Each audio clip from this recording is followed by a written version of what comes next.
Broadcast Cal here with the Pledge of Allegiance. Everyone stand up and say it with me. I pledge allegiance to the flag of the United States of America and to the republic for which it stands, one nation, under God, indivisible, with liberty and justice for all. Nice job, everyone. Now get out there and explore, discover, and create. Broadcast. Cowboy, the Kevin Allen Show welcomes you to today's show. So, sit back, relax, and put your thinking caps on, and remember to share, like, and subscribe.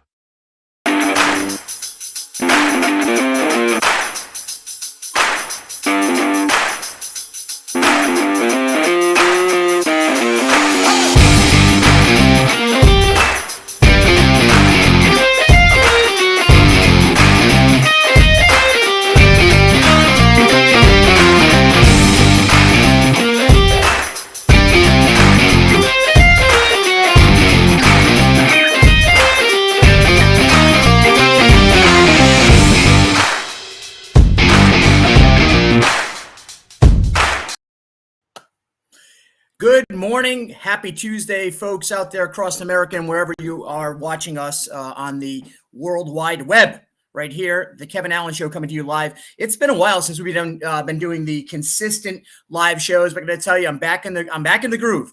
You know, that CPAC trip that we went down to the DC area last week gave me it reinvigorated me to get on this microphone and start talking. And you know, it's one thing that I know. It's something that comes easy to me when I'm in the mood, man. I could talk for hours. I think I could break some records. I don't need a script. I know that I have enough dialogue right here in today's show that we're going to have some great guests and topics that you're going to be really interested in listening to and meeting some of the new people we're going to be bringing on the show this year in 2023. But also, let's celebrate some of those people that have been consistent with us. Victor Avila, of course, the famed story, Ice Agent Under Fire. He'll be on this morning. We're supposed to see Victor actually in D.C. For a sentencing of the criminals who shot him in the face and also killed his partner as he was operating undercover as an ICE agent and shot from the very guns under the Obama administration. Fast and Furious. Victor V will be our first guest this morning. After that, we're going to have Laura DiBendito. Oh my gosh, Laura's going to beat me up. I met her out at SHOT Show. This is a really interesting conversation because, as you know, I got Joey Guns right here at LLC. It's one of our main sponsors. We love Joey and Jen and what they've been doing. And one of the things I love about this industry of the Second Amendment 2A industry is there's a lot more women and minorities, but more importantly, I saw more women out at the SHOT Show event this past January out in Vegas. And when we met Laura, we bumped into her. We started talking. You could tell right away she's very dynamic, but she's a powerful woman in the industry, running and operating an ammo manufacturing facility down in Florida. We'll be talking to her later on the show. Dominic Rapini, an old friend from the past, coming on today. I haven't talked to Dominic in a while. He's going to give us some updates on what's going on in Connecticut with some of these new laws, the new policies, and what's going on with Ned Lamont trying to pass some really crazy stuff, especially when it comes to, you know, Dominic ran for Secretary of State. He's very qualified, very confident in the information he has. So he'll be coming on later today, and we'll talk about what's going on in Connecticut, what's going to be affecting your voting rights right here in Connecticut moving forward. Also, Dan Morezzi. Dan ran for a state representative position, state senate against one of our favorite evil senators, Bob Duff, right here from Connecticut. Bob Duff is famed for lying about the police officers in his community, spitting on him. I say spatting sometimes if I want to sound smart, but it's spitting. He made a claim about that. He was proved, it was debunked. He was a liar. But of course, he got reelected. Dan did not win in that race because of obviously the area for which Dan is running, very heavily controlled by the liberal extreme side of the House. And I want to make a very defined point right now. I don't care going forward. I don't have any hate for anybody. I don't hate anyone. I've given my life to God, and I don't have hate in my heart for anyone. But I will fight Democrat, extreme, socialist, communists every day. And this is exactly what Dan's doing right here. We're going to hear what he's got going on because the GOP, down with me, GOP. Now, remember, I formerly was a Republican in Connecticut. And I want to be very clear about why I left the Republican Party in Connecticut, especially before we get Dan on, because it's very important to understand the Republican Party in Connecticut is broken.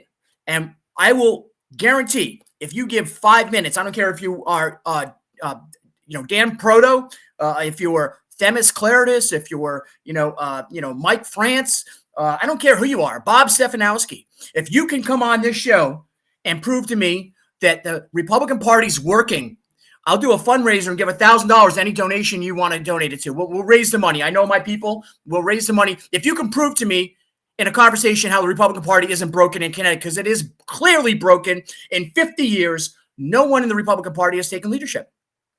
Well, with the exception of John Rowland, who ruined it, the criminal John Rowland, who lied to the Connecticut people, and then Jody Rell, which I think was probably one of the most pure politicians that has ever served. Of course, I'm very friendly with Mike Rell, her son. I think Mike's a great guy, serving as a first selectman right here in Connecticut as well, as he's also a lobbyist up at the state capitol.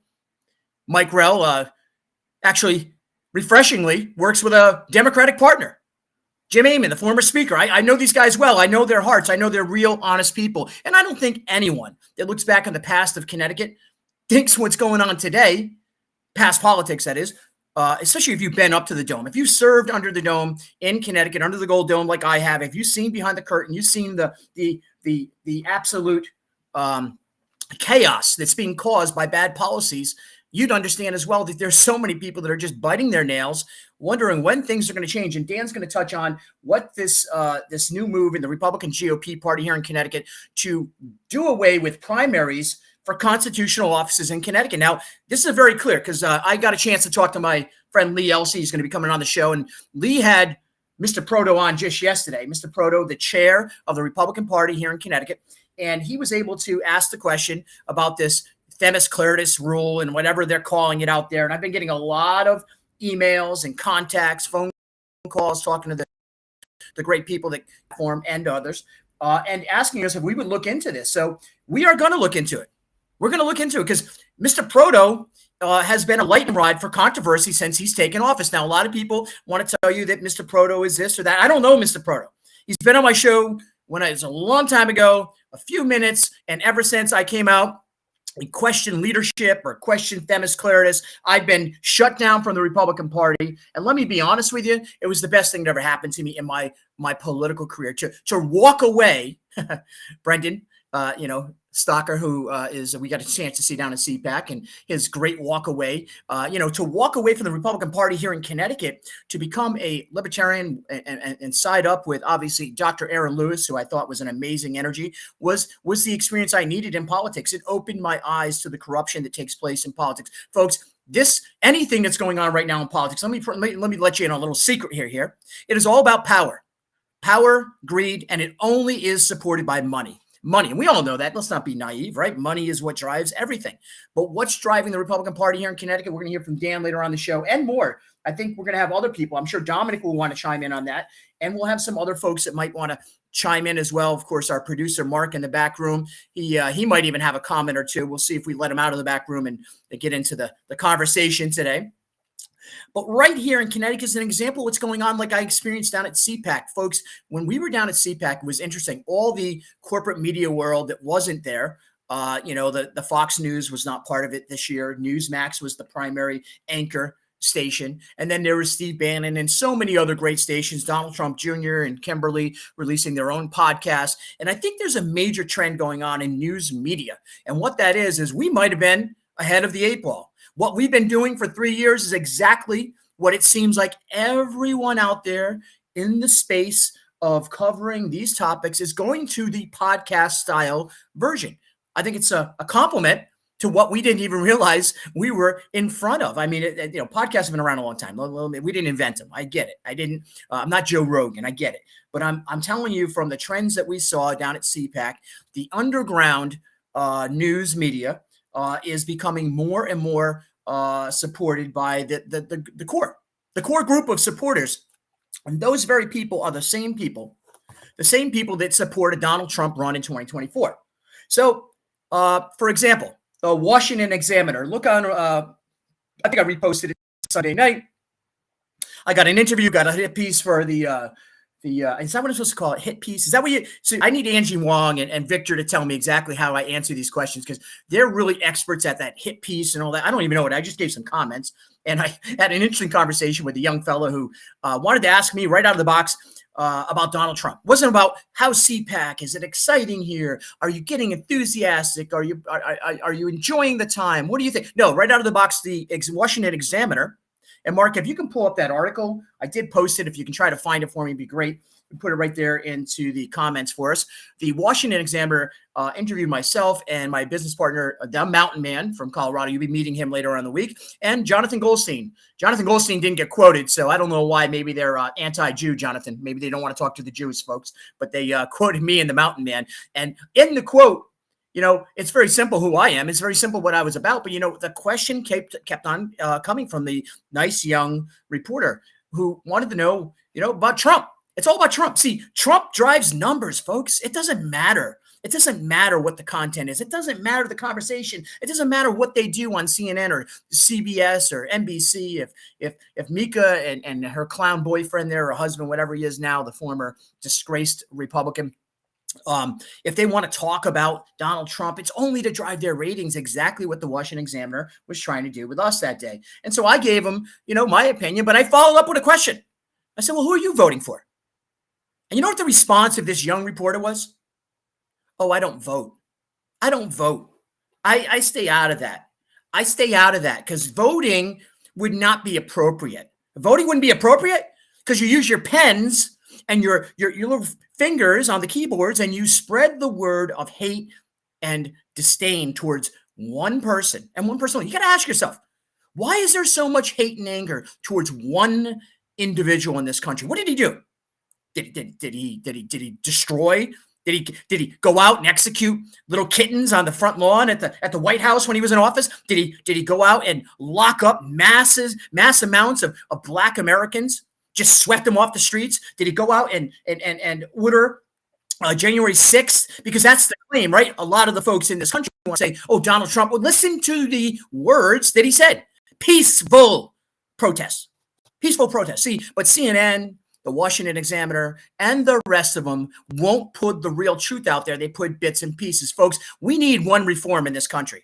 And if we can get it, we can change it forever. And that is to reform and hold the media accountable in this country once and for all. I don't care what Kyle Rittenhouse did with suing CNN. I think it was beautiful. And we should continue that kind of lawfare and attacking them when they are trying to destroy us. Back in a moment, Victor Avila, our friend from the Texas border and beyond, right here on the Kevin Allen Show.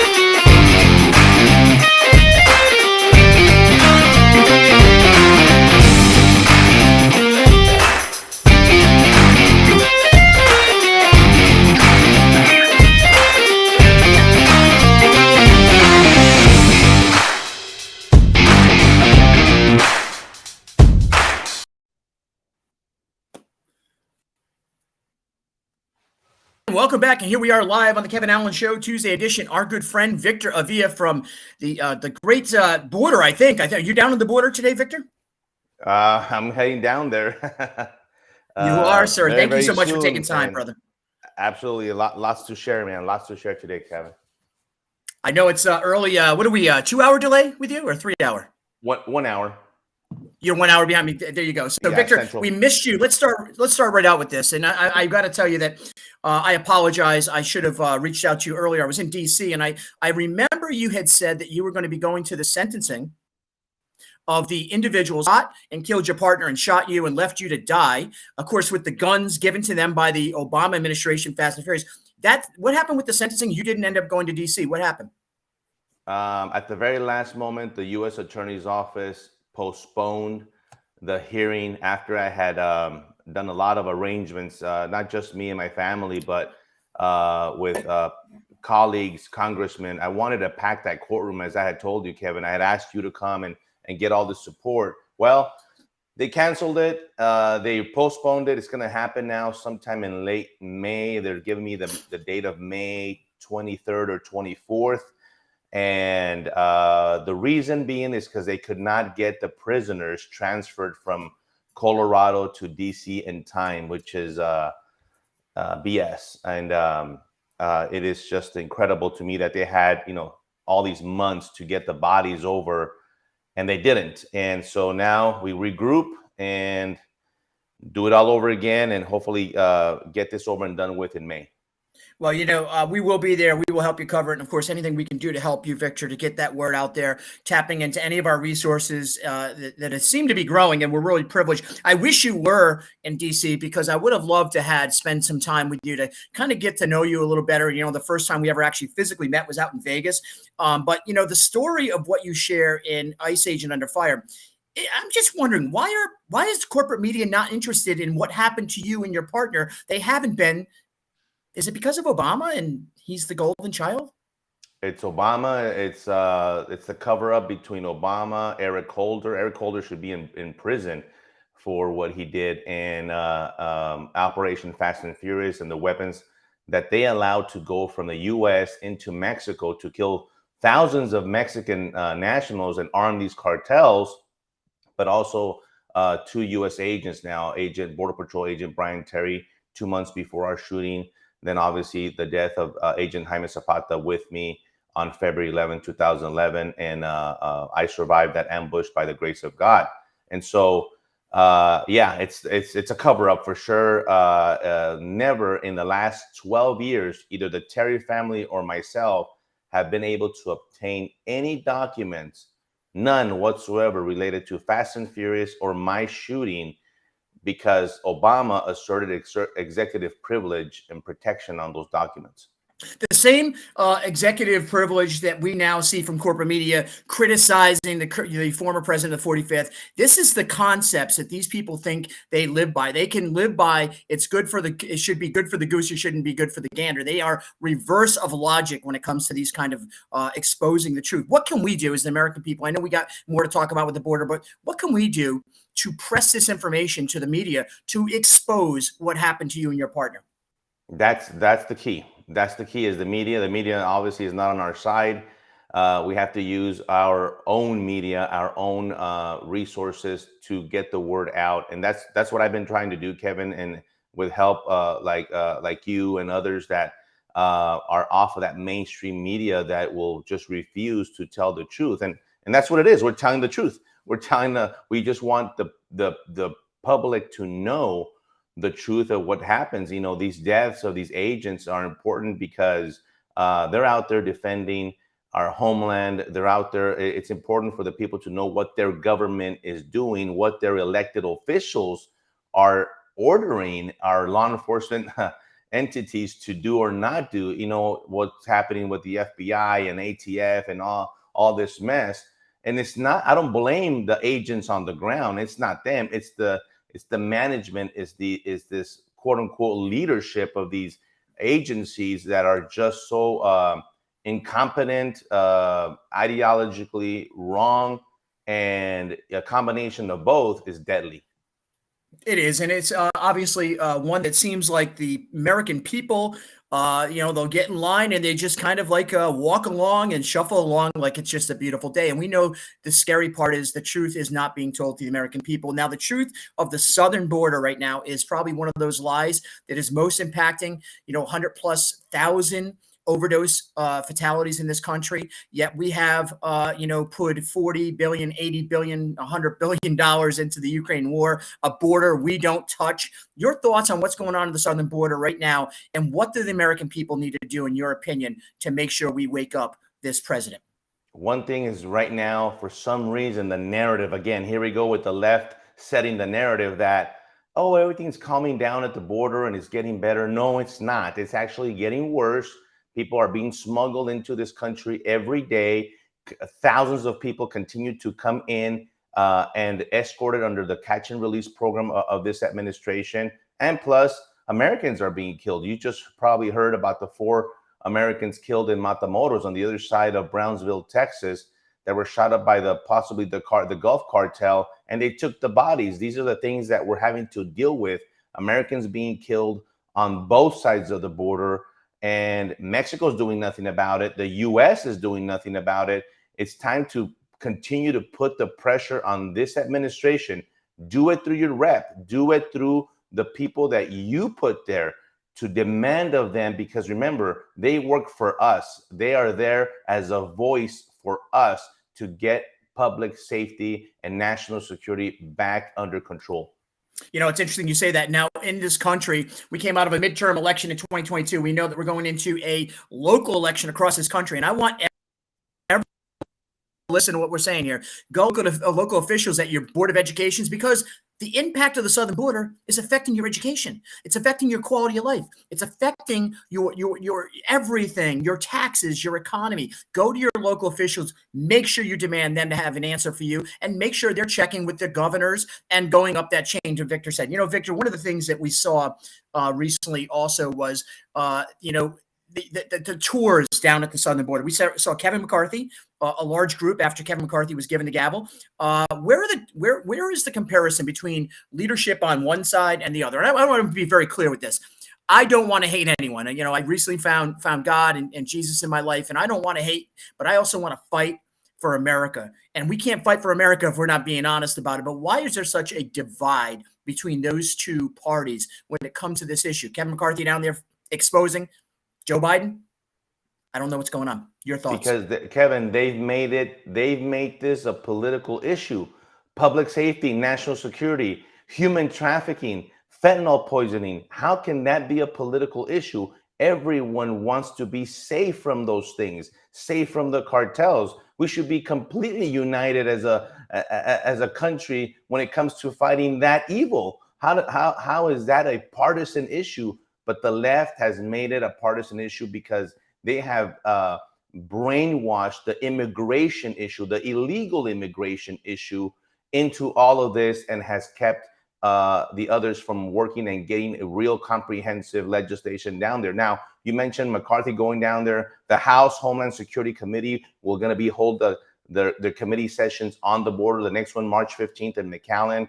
The Judiciary has been down there, committee down there as well. I welcome that. They're holding it down there. I've talked to some border agents that in El Paso, for example, that they have now finally briefed these committees directly so they could understand. Let me tell you, some of this stuff is easy and it's quite self-explanatory. Then you get into the weeds and it gets pretty complicated, even for me, that I understand this about what's going on a daily basis with Border Patrol at these Border Patrol sectors and these stations as these people come in. It is getting complicated with who gets in, who gets out, who gets turned back, who gets put in a camp, who gets put on a bus, on an airplane, who's going where. Let me tell you, it is a mess down there. It's chaotic. And at least now our elected officials on the Republican side are getting the firsthand information, something that I wish that it always happens, right? Let them know, because the knowledge will allow them to be able to put that legislation forward. And they're going to continue to hold these hearings down at the border, and rightly so.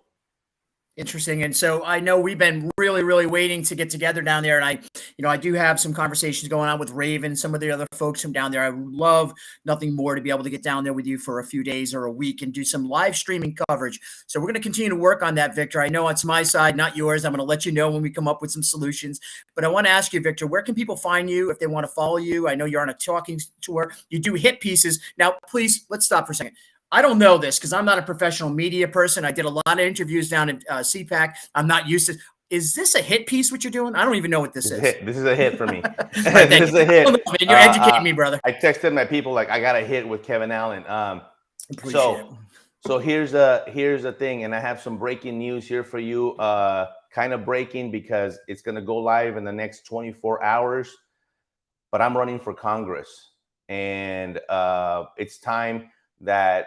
I talk about it all the time, Kevin. You know that. Did you break that this morning? Where did you break this news? I'm breaking it basically here. It's going to go live within the next 24 hours. So oh, wow. The website's about to come up. Yes. The people that are listening, please stand by. I wish I could give it to you now. I just can't. It's going to come live in the next 24 hours.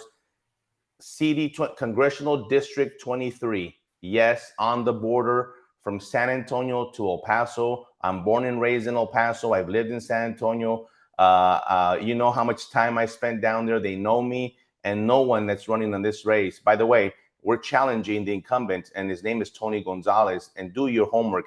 Google him and see how this guy has betrayed the people of CD23, because yes, he has an R in front of his name, but he's nowhere close to being a conservative. This guy is actually a Democrat in disguise, and he was censured. 23 of the 28 counties that he represents, he was censured by the Republican Party on Saturday, and that's why the people have spoken. I'm going to get in there. I'm going to unseat this guy, and I'm going to represent. And guess what? That district right there is so important, because guess what? That's what controls the flow. I'm going to change it. I'm going to bring, you know, I'm unafraid, Kevin. Mm-hmm. I'm unafraid. I'm going to bring it. I'm going to make some changes, because not only does it help Texas, it's going to help the rest of the nation. I got to tell you, Victor, thank you for honoring me just to even talk to me, honoring us on this platform to make this announcement. I know it's going to be a bigger field. You're going to be on Tucker. You're going to be all over the place soon. And folks, he's already on Fox. He does the hit piece. We know. We just clarify what that is. I'll be look for me out on Fox. I'll be out on Fox at I think it's 12:30 Eastern. There you go. Eastern. There you go. I got to tell you, my heart is full, and I can't wait to help you get elected, Victor. I know you're an answer to a problem that we don't see in this country, and you're exactly what the Texas border needs. Born and bred in the Texas area, lived in a life that your parents came from Mexico to this country. You guys, I tell you all the time, where the greatest part is, Victor's mom and dad got married in every state they lived in, because that's how much they loved America. This is what this man bleeds every day. When you were shot, you were bleeding American blood. Thank you for all you do. I will talk to you offline later today. God bless you. And man, I'm just so excited. You just made my life, brother. I thank you, Victor, so much. Thank you, brother. Thanks for your support. So there you go, right here on the Kevin Allen Show. And I got to tell you right now, I'm going to go to a break. And when I come back, we're going to keep on going and try to get focused, because I'm wound up right now. I want to go get a Victor Avila sign and put it on my front steps here, right here in Connecticut. Texas, watch out. Victor's coming home really, really soon. Back in a moment.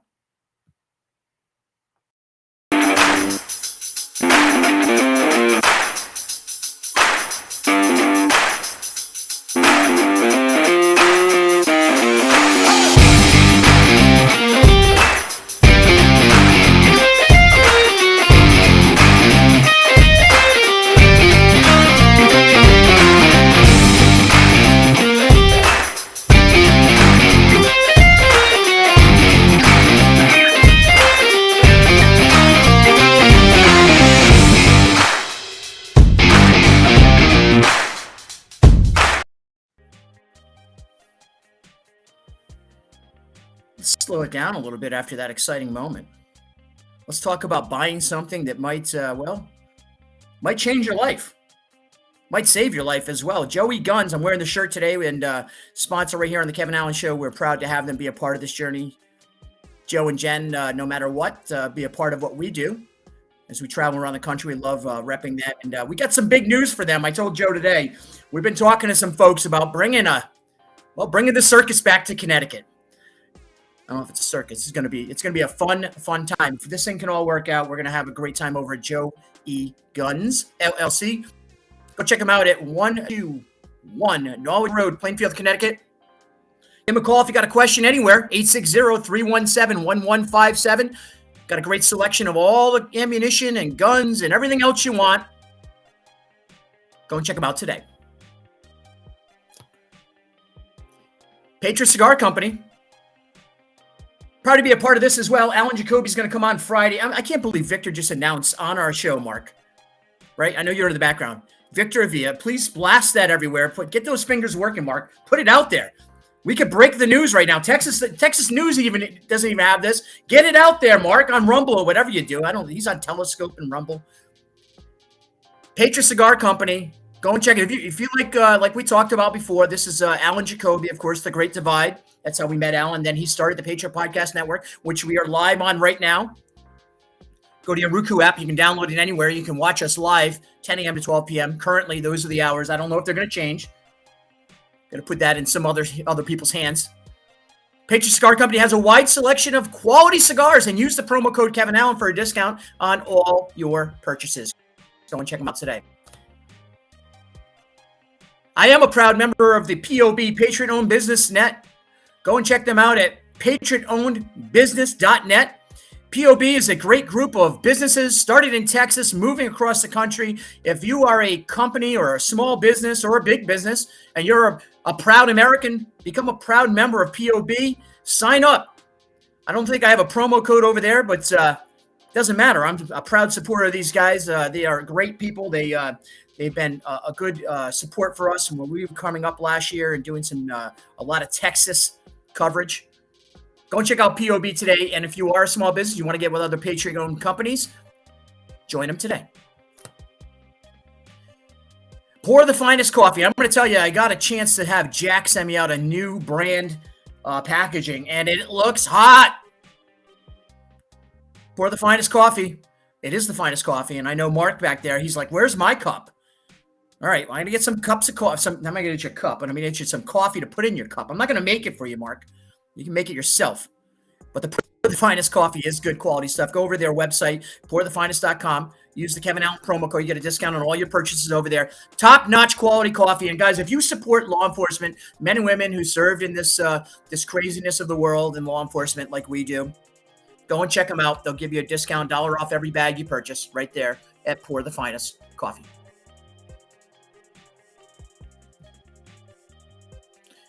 MRCA, Military Rodeo Cowboys Association. Go and check them out today. They are onboarding with us as a partner, a brand partner. MRCA, of course, you're going to be meeting the Mountain Man, I think probably Thursday maybe Thursday or Friday we'll have him on. Maybe a Friday show. He's a character. Wait till you get to meet him. They have invited me into on the team, the MRCA. I don't think I'm going to be doing any rodeos anytime soon. I don't see me bucking a Bronco. But go and check them out today. Looking forward to working with them in 2023. Excited about that opportunity. Back in a moment on the Kevin Allen Show right here in you. And I just can't believe that he dropped that gem right on there. Victor Villa. Unbelievable. Here we go.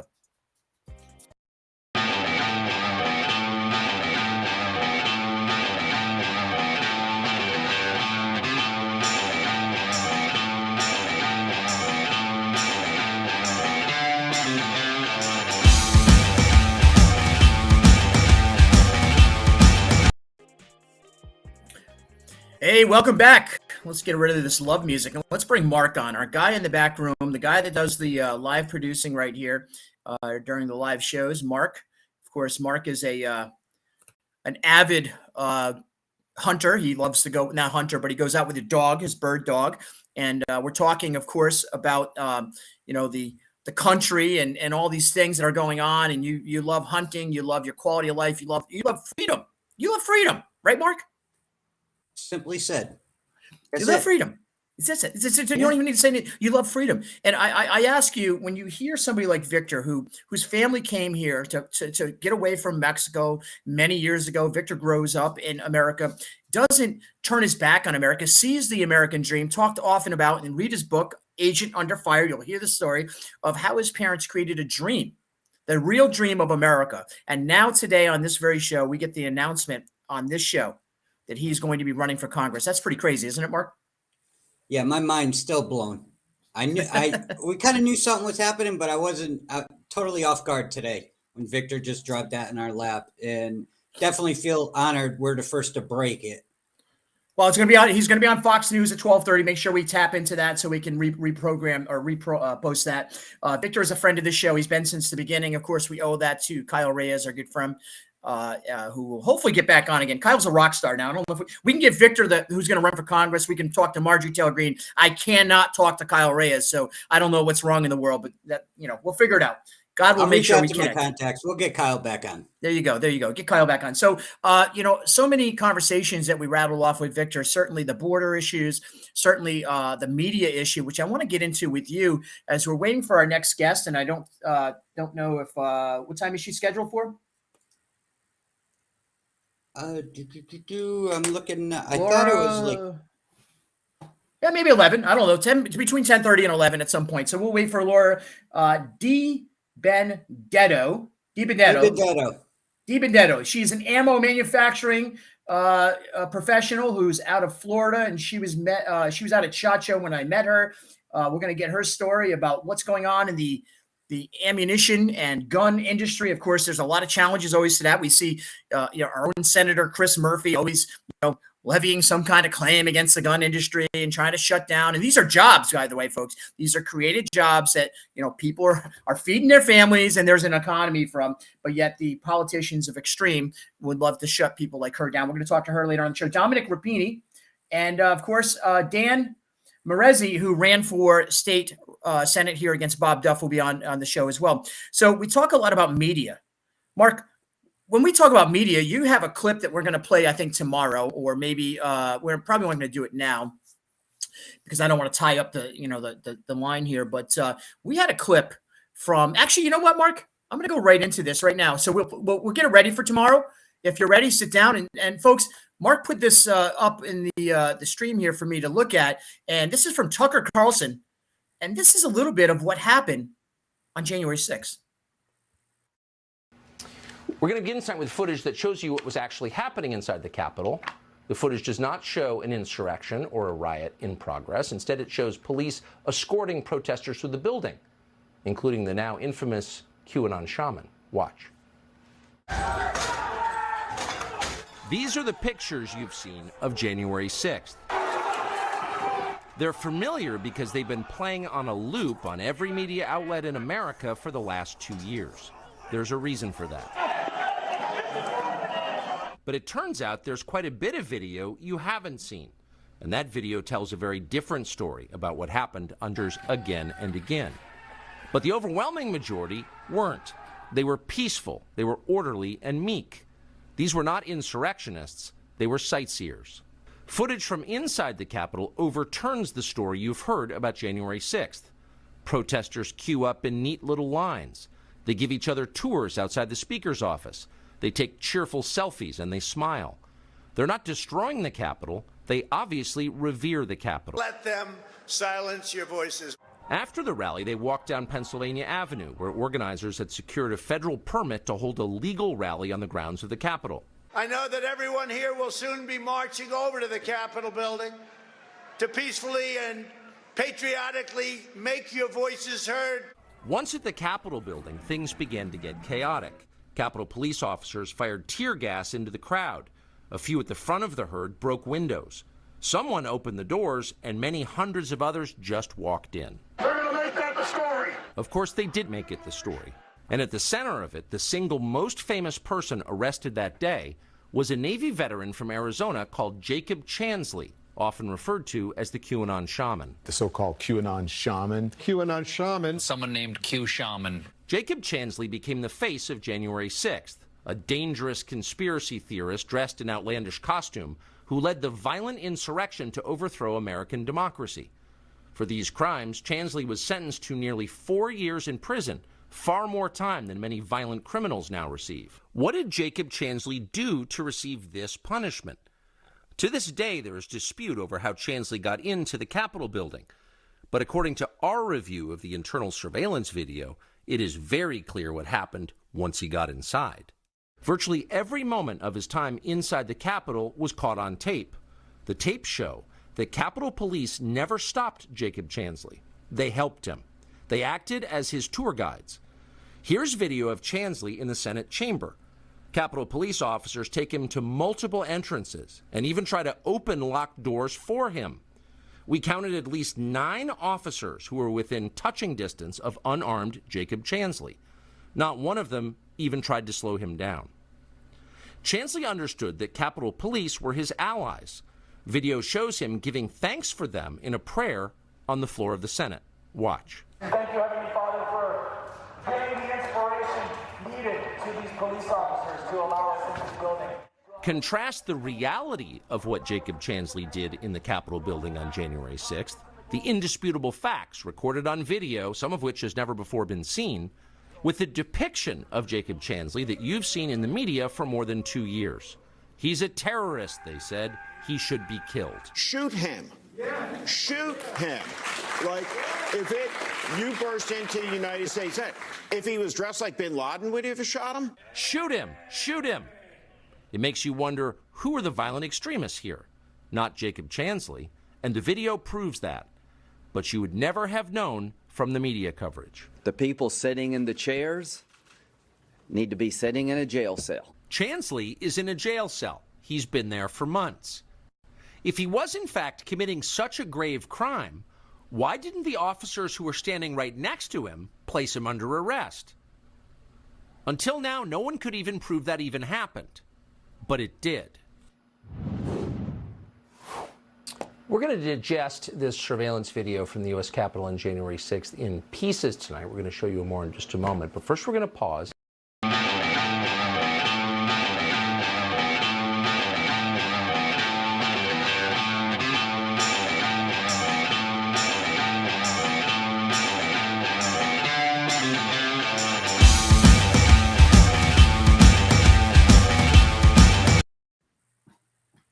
All right, listen, that's a short clip. We had more of that to play, but Mark, thanks for setting that up for us. Of course, this is the January 6th video that's now been released since there's been a change of the guard.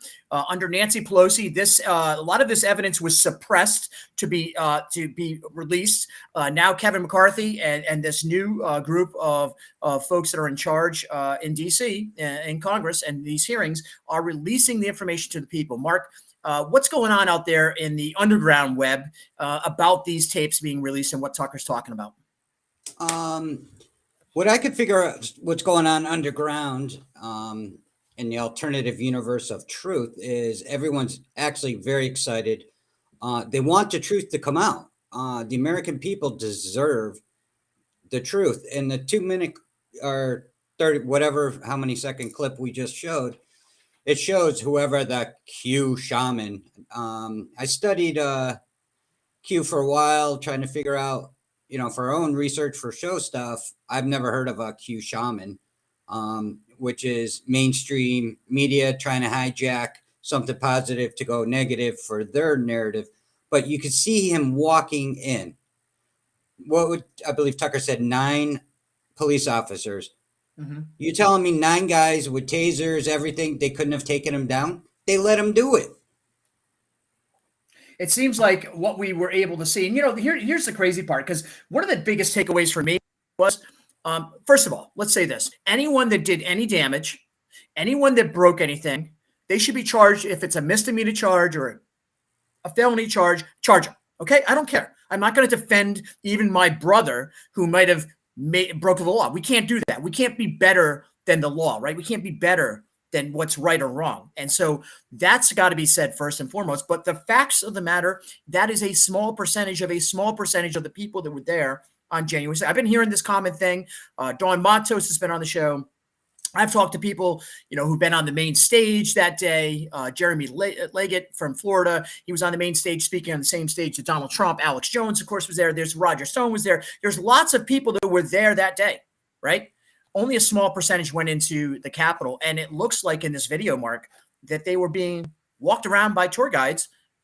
And we heard about the dangers of the law enforcement inside the building. They were being attacked and killed, right? Threatened to be killed by these Sharman and such, the Q guy. Yeah, I also I'm hoping Tucker puts the other video that was put out after I believe it was a few days after January 6th that has been scrubbed, and regretfully I never archived it, but there's video of Capitol Police actually unlocking the doors, letting people in, and showing them how to get to the House chamber. Yeah, it's my also actually big question is, where is the Speaker of the House? She's in charge of security, Sergeant of Arms. Why didn't they have everybody? National Guard was offered by people who couldn't authorize it and said, hey, call the National Guard. There's approximately 1 million people showing up. Mm-hmm. Mm-hmm. Yeah, we know that that's all going to come out. Of course, the truth will come out, but it's what happened with the truth. Is the people that get the truth, are they going to be able to actually open their minds up to the truth? Now, we have to be open-minded too. That's what I'm trying to say. If we see crimes being committed in some videotapes, we need to be brave enough to say, okay, that happened. But look at what Lindsey Graham says. The people sitting now, I'm sure that Tucker played that for a purpose. He was already blaming and accusing and finding guilty the people because he was told by corporate media. Because what's Lindsey Graham do?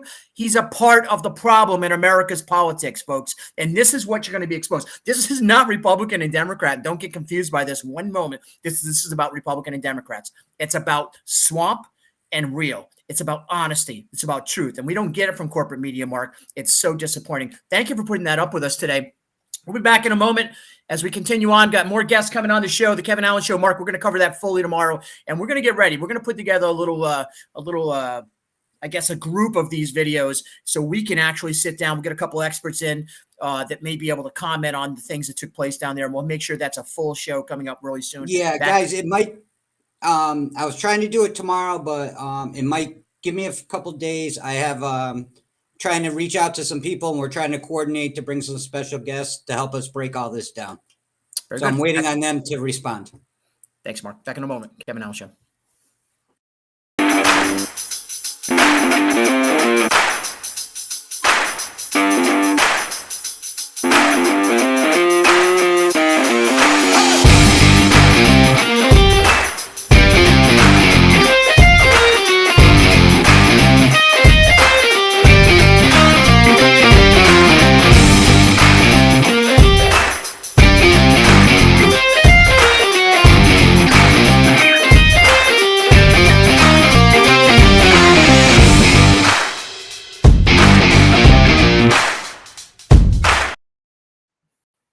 And welcome back right here on the Kevin Allen Show Tuesday edition. And we're going to fire it.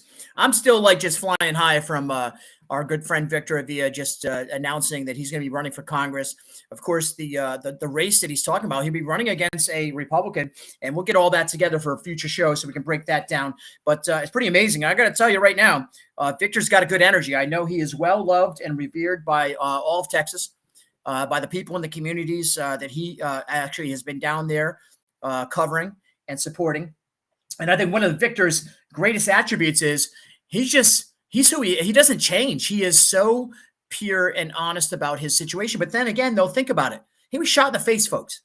There's a man that you just listened to right here on the show who wanted to share about what he's going to be doing next with us. We're so privileged, but really talk about the story, ICE agent under fire, and the fact that his partner killed, he left to die by the cartel, the very cartel that's dragging four Americans out, as he talked about. And, we got to get that video up too, Mark, if we can get that video up, because it's important. People are traveling. They're moving about. 4 Americans. This is not sad. I was coughing. This is sad. This is not a funny situation. 4 Americans travel to Mexico. They're killed. They're thrown in the back. Did you see the video? This is what's going on in the world, and yet we're not reacting to it. We're over in the Ukraine right now, supporting billions and billions and almost $1 trillion of funding. By the way, I think I did some basic math. What is it, Mark? 350 million Americans, illegal Americans. Is it 350? Let's even add in the illegal Americans. Actually, let's add in what is the total population of illegal and legal Americans, not Americans, people living in America. If you can come up with that number. And I'll finish my thoughts on that in a minute. But when you see what's going on at the southern border, you have to ask yourself, what is your elected officials doing? I don't care if they're Republicans, if they're Democrats. I don't care if they are school board members. I don't care if they're dog catchers. What are they doing to make sure that they're protecting us from the evil that is lurking? And folks, let me tell you, if you think for a moment you can just point one finger at evil, you can't. One thing that's obvious is China. China's behind a lot of this disruption. The Chinese fentanyl, the drugs that come through the southern border, they're provided to the cartel, probably very cheaply, because destroying America is exactly what the Chinese are after. The Chinese government is after destroying this country, and they're going to do it from within. And folks, you're falling asleep on this one. When we watch comments during Tucker's piece about the January 6th, and the actual film footage that was never released, and you hear the commentary of a very liberal, commentator there. I don't know who that bald fellow was. I've seen him on a few pieces. In fact, I think he just got into a debate with Russell Brand, if that's the same fellow I'm talking about. But for him to use the words "shoot him," just shoot him. Someone that broke into a house you want to shoot. The same people like that will say, Oh, you can't have guns in your house to protect yourself. Now they're claiming that they want to shoot people that are broken in to a Capitol. Because of what? Because it's the Capitol? The very Capitol that you desecrate? The very Capitol that you have wanted to tear down, you people? But yet now, because the power has shifted and the changes have come, it is the most beautiful place in the world. And it is beauty. It is beauty. In its imperfectness, it has been built up again after each time it's been torn down. And that's exactly what our Constitution is for. It is for us to have the healthy and respectful debates, those very moments in time in history where you see incidents like Tucker covered, the real story. And then you hear this individual, this media man, let's just call him the media man, making his commentary about shoot him. Explain that to me. Shoot him. I would love to ask that individual what you mean by shooting an individual who broke into a building, yet you don't want to give gun rights to Americans? You're a hypocrite. That's all I can say on that one. That is purely hypocritical, typical, extreme socialist rhetoric. So we continue to watch what's going on in this Biden administration. The Biden administration, of course, under fire for its lack of response to Ohio. The train derailment.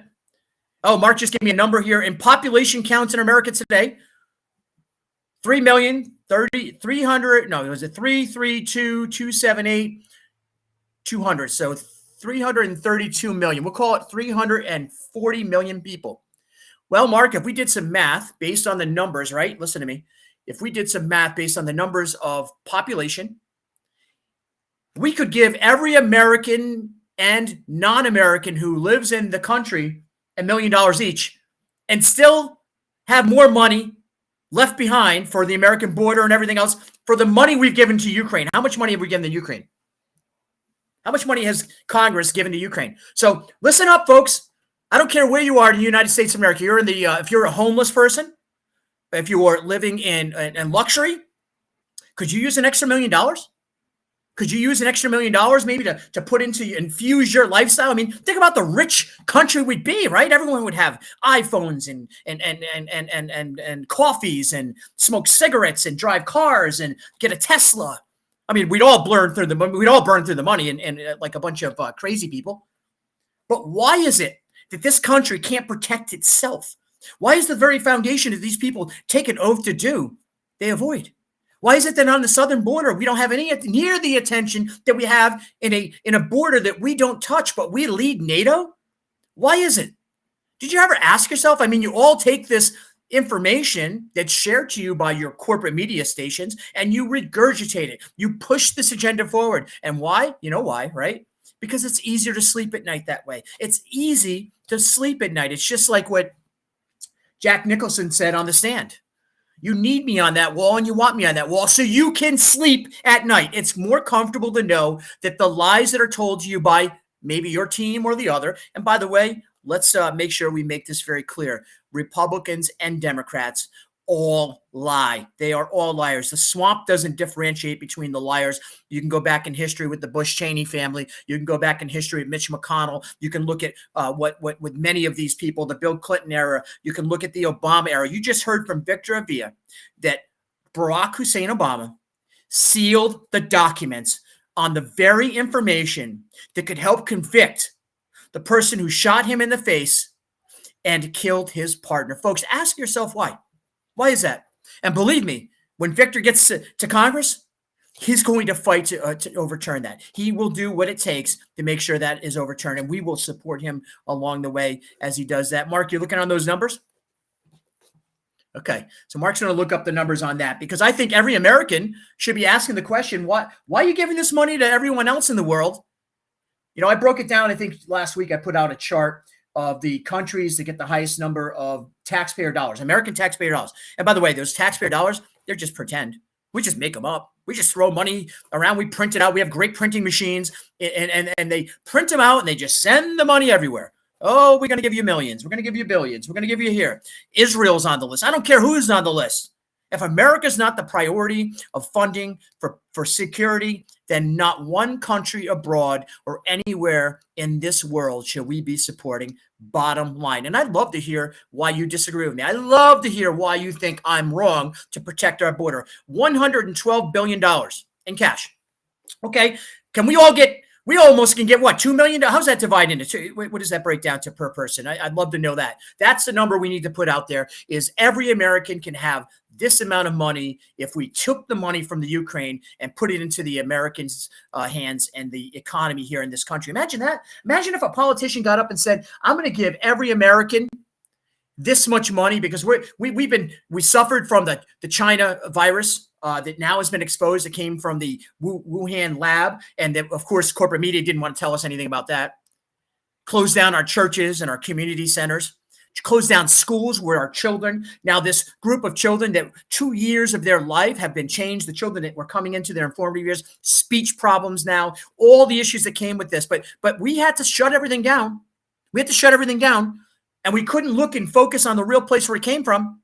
But ask yourself, why are these things happening? Why is it that we are protecting China when they're trying to destroy us? Why are we protecting the Ukraine when, quite honestly, they don't really need our help? They have enough allied nations around them to support their cause. Poland's been trying to get involved since the beginning, but yet, no. Joe Biden stepped in front of that and said, no, we can't have that, sir. We will take care of it. We'll send our own men, the same men and women that they took out of Afghanistan, and 13 soldiers died because of Joe Biden, 13 bloody bodies on his hands until the day he meets the maker. I'm sure that list is a lot more under his 50 plus years as obviously the chair of foreign affairs as a senator and then as a vice president. In fact, he can even be associated with the Fast and Furious guns. Mark's scratching his head back there doing numbers. It's so funny to watch him working. I should just stream him live the way he's plugging away back there. You think about this country and the conditions we're in. How did we get here? Approximately $334,328 per person. Guys, you may be not getting $1 million. I'm sorry I misquoted. Don't hold me accountable. You can all in America, everybody that is breathing right now in America, right, Mark, can get $334,000, $328. Mark, we need to put a press release on this up. Please break those numbers down if you could for me. Even just throw them to me in a text. I'll create something later. This is my, hey, if I was running for office, this is what I'd be running on. Every American, I'm going to go to Washington, D.C. to get you $334,328 today and take it back from Ukraine to give it to you, the American people, and even those criminals that live in our country, and even those good, hardworking people that were fleeing oppression anywhere in the world that came illegally here. We're going to find a way out to figure it all out, but we're going to give you $334,000 too, because, hey, you're going to spend it in the economy right here, right? We might as well. We're giving it to Ukraine, which is obviously being pilfered and put through systems that we know. It's just funneling. It's a money washing system. I'm going to leave you on this one with Ukraine and the money, and we'll break all that down later on. Ask yourself this. Why is Ukraine not part of NATO? You want to know why? We don't want to open the books in there. Because if we open the books, you're going to see a lot of dirt on one person only, Joe Biden. Guaranteed. Back in a moment.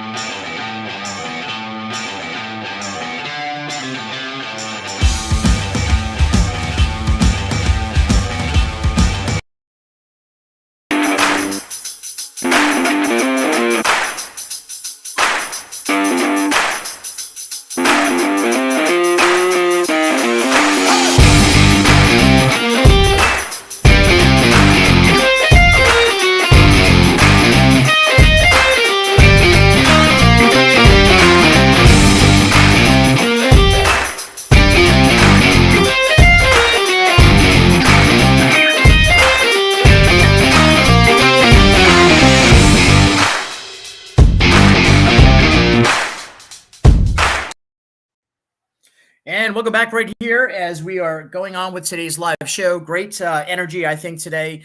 I appreciate everyone that's been commenting and sending in messages from throughout the country, getting excited, of course, about Victor Avila's announcement right here on the show today live. We are the first to announce that Victor Avila is going to be running for Congress down there in the Texas border. We're going to be covering that. We will be down in Texas. God's going to get us down there for certain, and we'll be working with Victor at some point to make sure that we are helping him get out to the people. I know I'm going to be part of that journey. I just don't know where just yet.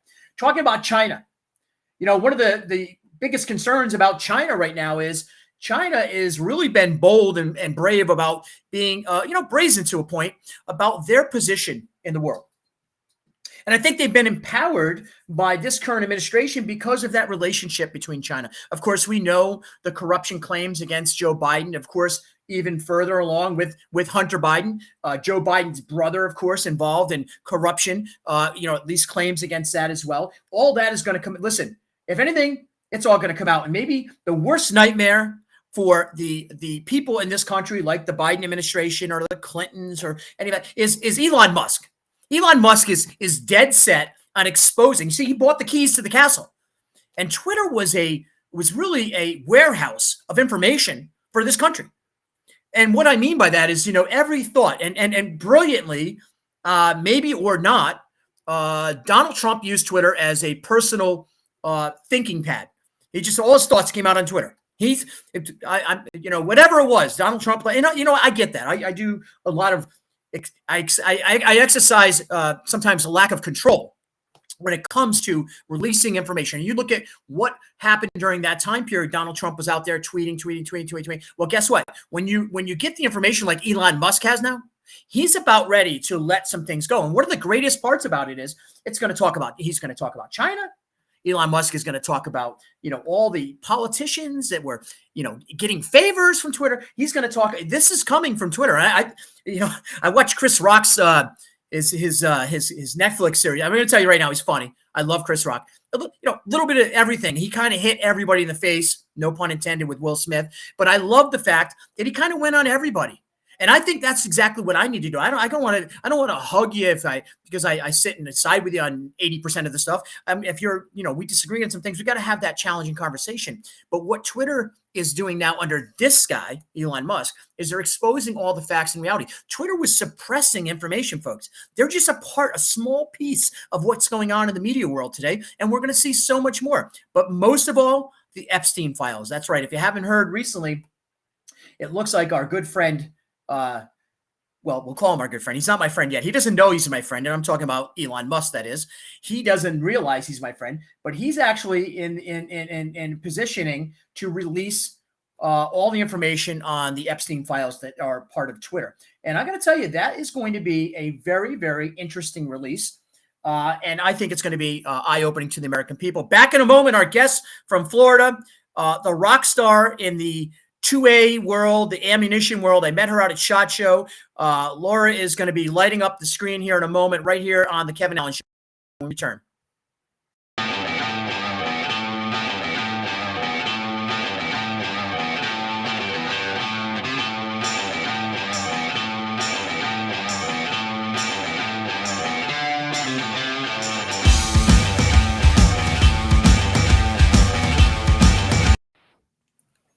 Welcome back, and here we are with our friend from Florida, Laura. Listen, first of all, how are you?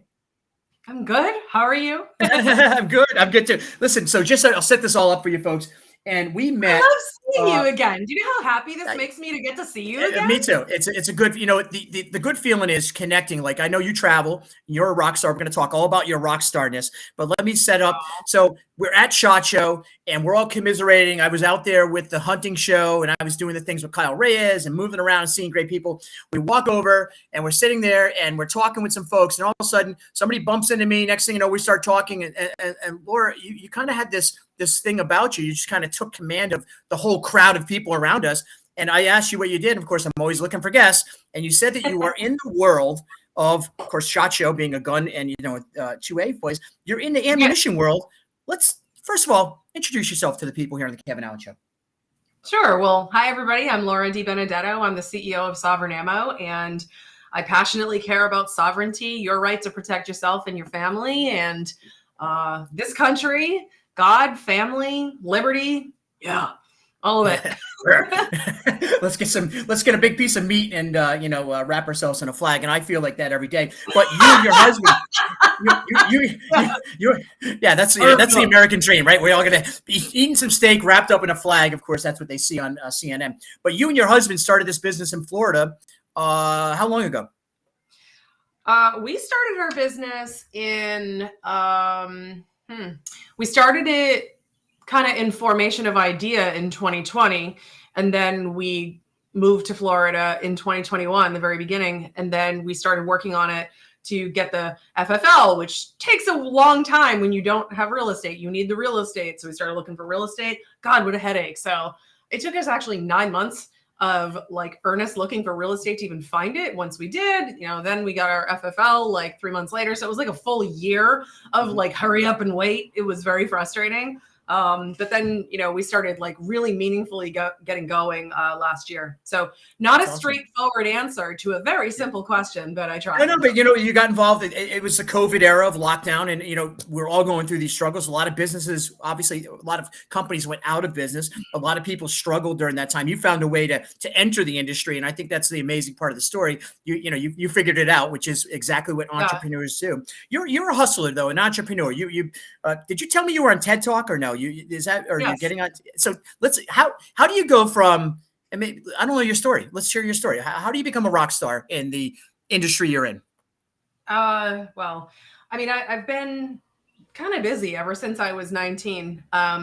So I started a marketing company when I was 19. You're funny. I had to. I was like, I have a meme for this. So I started a marketing company when I was 19 years old, and basically turns out I'm deeply unemployable.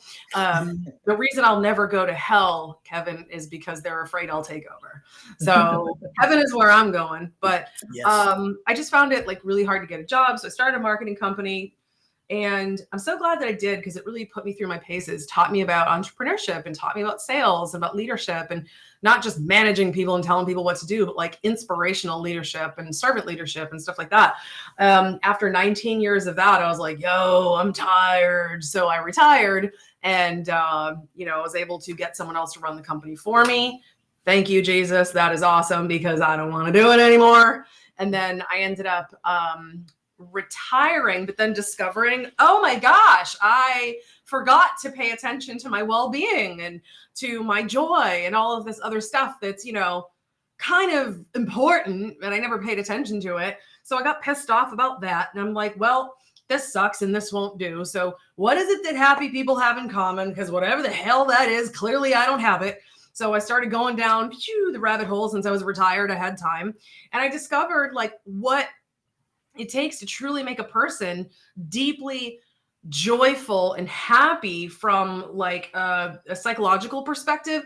Obviously, there's other things like, relationship with the Lord and great relationship with others and whatever. But like, this was what you can do solely by yourself. And I actually believe the book was given to me by God. It was really just a lot of wisdom about how we function and the 6 aspects of the human psyche that determine whether you're happy or not. And I was like super pumped about this. I'm like, oh my God, this is the Holy Grail. So I wanted to do a TED Talk so I could share this with so many people. And I was delighted to be invited to do one. And the world was in lockdown after I got selected to do it. So I had to record mine remotely, and I don't know if you've seen mine, but it's not the black stage with the dark lighting or, whatever, and just the big red dot. Nope. Mine is actually on the beautiful tropical background of Maui, and I was outside when I recorded it. Mine's kind of unique that way. And then COVID and all of that stuff pissed me off. And I was like, well, I did not work this hard to just get happy for y'all to take it away. I don't think so. So we moved away from Maui, and we ended up moving to Florida to pursue life, liberty, and the wait. Let's stop there, because there's some people listening right now, especially right here near me, Paula, and I'm sure she hears you're leaving Maui for Florida. She's wondering, what the heck are you thinking, lady? Why are you leaving Maui for Florida? Because we have freedom here in Florida. And that's simple. And that's what you were looking for at that point in your life. You didn't see freedom. You've seen the lockdown. You've seen all the stuff going on. And you're like, hey, I need to go to a place where I can be surrounded by people like me. Well, yeah. And more than that, it's like, you know, when you fight as hard as I did to create a life of joy and a life of mental well-being and spiritual well-being, and finally achieving like true center and really being happy. And then the world gets crazy, and then your sovereignty is like trampled on, and people are starting to steal your rights and do things to you without your consent. Oh, you got to do this and you got to do that. No, I don't consent. I don't got to do this. No. And I just was like, I love Maui, and I still do. Like, I love the land, don't love the people, really loathe the government. So you will now be downgraded to vacation spot, and I need to be in a place that respects me and my sovereignty, because I am not here for totalitarianism. And I felt as though that's what was emerging. And it was honestly frightening being 2,500 miles away from a continent when a lot of people didn't have jobs and crime was on the rise because people needed to like eat, and they were getting bored and restless, and it was an unknown endpoint for the pandemic and everything. So we came to Florida. There was a huge exodus, and I love how all these Democrat governors are just like, oh, well, people are leaving our state. We're so confused. Could have something to do with the tyranny. I'm just saying. Just saying. You know, and then like these like pundits who are like, oh yes, because they're leaving for economic reasons. Right. Are you really that stupid? Right. But they have a core group of people, like I was saying a little bit earlier before you came on. Some people are willing to go to sleep at night knowing that the lies are what they rely on, and yet they're comfortable knowing that for some reason, and we have to get to them. But you started, you made this move to Florida, and you and your husband started this business. Did you automatically know when you were getting there you were starting a business, or did that happen when you landed in Florida? Well, we knew actually before we even left the island that we were going to do that. And we knew it was absolutely impossible, because apparently the folks in Hawaii believe that the Constitution and the parts they don't like are optional. So they just basically steal the citizens' rights away from them, notably the Second Amendment one. And I'm sorry, but when things are going sideways, you want to be able to protect yourself. I credit my husband, my business partner, his name's Amadeo, for wanting to protect me and our little furry children, and making sure that nobody in our house dies over a can of beans. And I appreciate that. But, you know, he was very frustrated because he couldn't get the tools that you need to be able to protect yourself. And that's where the initial inspiration came from. You know, there was obviously shortages, but there were also like things that were infringing on our Second Amendment rights. So it was really, you know, challenging for him. And he's just like, well, I don't feel safe here. I didn't feel safe either. It was actually one of the most psychologically trying experiences to go through that. And some people were fine with it and some people were not. And not to say, oh no, other people had it worse. But why did you not feel safe in Hawaii? I mean, just to kind of give a couple, you know, comments. Why? Well, if you were to, I mean, this was a bit of a moving target. Okay. So every week there was a different problem, but there were pockets of time when, you know, tourists would come to the island and being arrested because they broke quarantine early, or the local Karen brigade would snitch on you. They actually set up a snitch line for leaving your house without a mask. Our HOA had become really just kind of difficult. Like, oh, you need to be at the pool with a mask. Are you kidding? $5,000 citations for everything. $5,000 citation for walking on the beach without a mask. $5,000 citation if you're outside and you're just sitting there and not actually moving and getting exercise. $5,000 citation for an umbrella in excess of 6 feet in diameter. I wish I was kidding. There was a family that got that stupid $5,000 citation for watching a sunset in Kihei. Like, that's insane. That's agree. Insane. And I was just like, okay, so logic died clearly. I remember 7th grade science class that if there is an airborne contagion, then the most safe place you can possibly be is outside. Why would you put a germ-riddled piece of fabric on my face? This makes absolutely no sense. Like, this has nothing to do with safety. This has everything to do with control. And if you're willing to do this, what are you also willing to do? So we felt unsafe. It's like, where am I going to run to on an island? Where am I going to go? Ocean. I don't know how far. Turns out I'm not really that great of a swimmer, and Yeah, it was really, honestly, it was a really, really hard decision. But like, I had lived in Massachusetts for most of my life. When I retired and got happy and did all the work that I did to like answer the question, what do happy people have in common? I decided, screw it. You know what? I believe in myself. And I had like discovered incredible courage and conviction as a result of doing all that work on myself. And it gave me the stones to like pick up and move to Maui. And it was still to this day, I will say it was one of the best decisions I've ever made to pursue my dreams, to bet on myself and really go hard. And I'm so grateful for that period of time that we lived there before the pandemic. It was truly transcendent in every way. Like, I loved it. It was a dream literally come true. But then, you know, it just started becoming, you know, it was scary. Nobody knew what was going on at first because of all the COVID stuff.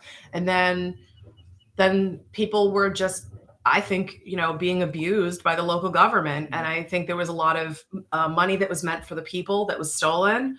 I think there was a lot of stuff that really went sideways. And, you know, it just became really frightening. And it was like, I remember, you know, so I'm obviously, you met me in person, like, you know, I'm super, super friendly. I'm like, hi, how are you? Let's talk. I mean, shit, you and I were like crying and like, you know, having big hugs, like 2 minutes into our conversation. I mean, that's some stuff right there. The prayers were flying. And, you know, the amazing part about meeting people like you is you instantaneously see energy. And that's when, you know, you kind of get that aha moment that there's just something going on across the country. And they don't see it on corporate media. And that's why this is just a great way to introduce you to the folks here about your energy level. One of the best parts about you were that you were really just so to the point. And I'm going to ask you a couple questions to the point. Okay. This country is a little bit divided. We all know that stuff. You were just recently, I think, in one of your posts, you put up something about DeSantis, your governor from Florida right there. You like your governor, right? I do. I've got the like pillow. I know you got, okay. You don't have a My Pillow. I got to meet Mike Lindell last weekend, but we'll have to get you one of them. But when you talk about Governor DeSantis, what did he do for you and your husband that convinced you that this trip was important for you to do? Like, in other words, leave Maui, go to Florida. Did he attract you there? I mean, was it the DeSantis moment? Yeah, it was. But I gotta finish my previous thought, but then I'll answer that. I'm sorry. I was gonna say, like, you know, I'm a very friendly person. And the thing that actually made us decide to leave, but we didn't know where we were going, was when I would walk outside and I was at least 50 feet away from someone else. And it's always my nature to be like, aloha, good evening, as I was walking to the beach to catch the sunset. And then when people would glare at me from over their mask, when we're outside that far away, I was like, sanity has died. I gotta go. Like, there's no aloha here anymore. And like, I came to be a joyful person, and this is standing in the way of the joy that I worked so hard to create. So that's that, period, full stop, new paragraph. So yeah. I started doing research about the freest states in the country. And frankly, I needed some palm trees in my life. I kind of went governor shopping, and I was like, all right, I need to be in a place that recognizes my sovereignty and my ability to make decisions for myself and not, you know, be the nanny state. And, you know, I didn't really know too much about all these, you know, different places. I knew Texas was a cool place. I knew that South Dakota, cool place, you know, Florida and Idaho. And I was like, well, nobody goes to Idaho. I feel like they leave Idaho. And like, I mean, what are you going to do in South Dakota? Texas kind of sounds hot and sweaty and dry, and you know, there's palm trees in Florida, and that DeSantis guy, he's all right. So he's doing some things. Yeah. So my husband started researching geography and like where to live, because like floods and hurricanes and scary stuff and alligators and snakes. Oh my, there's like a lot of scary stuff here. But we decided to settle here, and specifically the Jacksonville area, which is Northeast Florida. Because it's the most safe place from scary weather and flooding and sinkholes and stuff like that. But also it's a pretty red area now.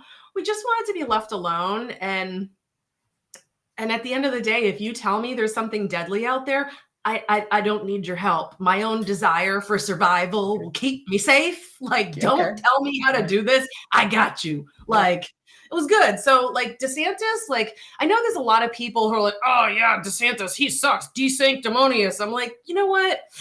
I'm gonna go ahead and disagree with you. I like Trump and I like DeSantis, and I've met both of them, and it was a big part of my life to move to Florida and have the leadership of this state so powerfully representing everything I deeply wanted. And he worked very hard to give me the respect, and that's the key word here, respect of entrusting me to make decisions for myself. And I was like, how can I not support this man? Maybe you don't like all his policies. Maybe you believe the left wing, mainstream media, which is all a bunch of BS. But like, if you actually live here, as I do, and you read the things and you go to his events and you're involved in local politics, you can't help but love the guy. Also, I've met him. He's very nice. He's very warm. His wife is stunning and she's so pretty. I met her. She's like, she's warm and loving as well. And I'm like, why would people not like this? Because they want to like trade barbs. Like I'm hard pressed to like get into this whole Trump DeSantis debate. It's like, I don't believe in or, I believe in and until I'm forced into an or situation, I'm not playing along.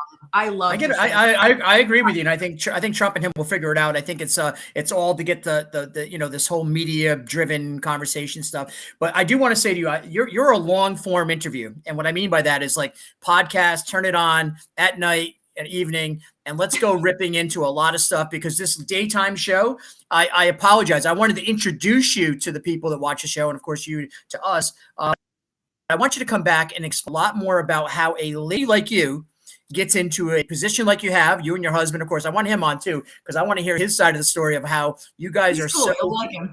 Yeah, it's going to be awesome. And I love to share with the audience about how you have become this kind of like force in an industry that's probably more well known for men. And that's really the story about you. I think that's a great story to tell. Thank you. Well, yeah, it's funny when I do interviews, and I've done a number of them for my book, not as many for the Emo Company. I'm hoping to change that. So thanks for having me here. It's I am not a really super concise person. I can be if I'm angry, but if I'm having fun talking to you, I'll tell you the whole damn thing. I try to make it interesting. That's what people like. I mean, that's the honesty that we're missing, I think, in the world. We want to share your book. Again, have you on for the whole 2 hours. We'll dedicate to you one night where we can actually do a full podcast style interview, break it down, have you and your husband tell your story. And where can people find you if they want to go check out your book? And then, of course, talk about the company as well, Laura. So if you're interested in the book, can I describe what it is briefly? Take your time. Okay. So the book is called The 6 Habits, and the word 6 is spelled out SIX. So if you go to the SIXhabits.com, also conveniently located right behind me in case you're watching this. The 6 Habits, it is very proud to say it is a #1 best-selling book. It changes people's lives, and it gives you the blueprint that massively changed my life, gave me my voice, my ability to speak openly and bravely against the damn system, to be a woman in a man's world, and be loved for it.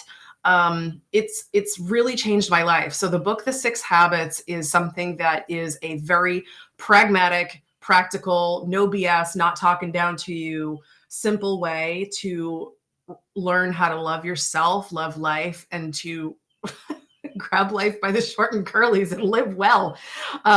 So there's that. And our company, new paragraph, right?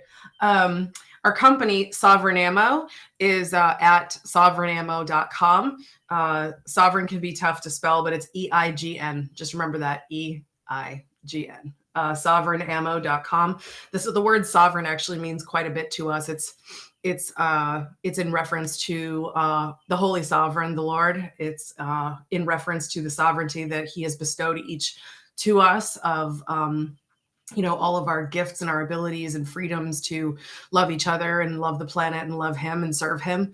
But it's also, about our freedom in our earthly bodies to, live and do all the things that the Constitution enshrined to us, which is literally pursue life, liberty, and, the whole pursuit of happiness. So the name Sovereign Ammo was chosen from a very functional, but also very spiritual place. And anybody who loves the Lord even a tenth of as much as we do, or even their freedom, will totally get down with that. Laura, thank you. What a great story. And we look forward to having you back on. Thank you for sharing today. Thank you for doing the short notice, coming on and doing it. This is a hit piece, by the way. I learned that today, that when I go on shows or they come on here, it's called a hit piece. And I don't know the industry. I'm underground. I don't. Back in a moment, Dan Berezi, and we will definitely get Laura back on. Thank you for sharing your story. Back in a moment on the Kevin Allen Show.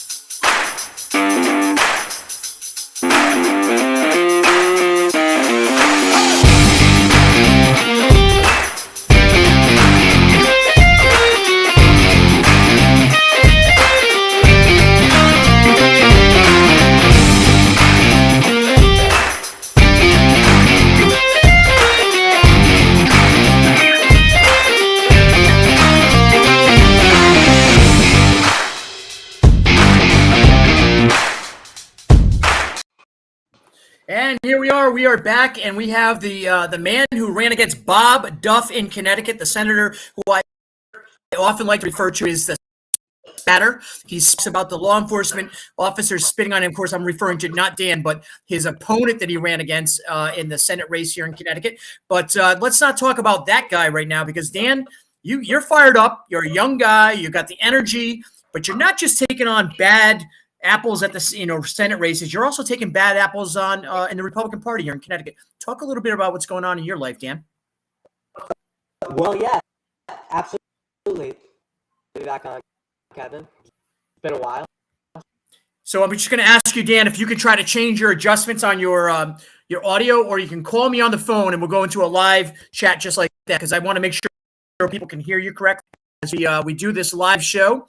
Anyone that's coming on, if you're watching, the best way to do that is to connect with Mark and do a test run so we don't have the audio issues. And Dan, if it's having any issues, just call me on my phone directly. We'll put you live right here and we'll cue you right in, and no worries about that. So what a great interview.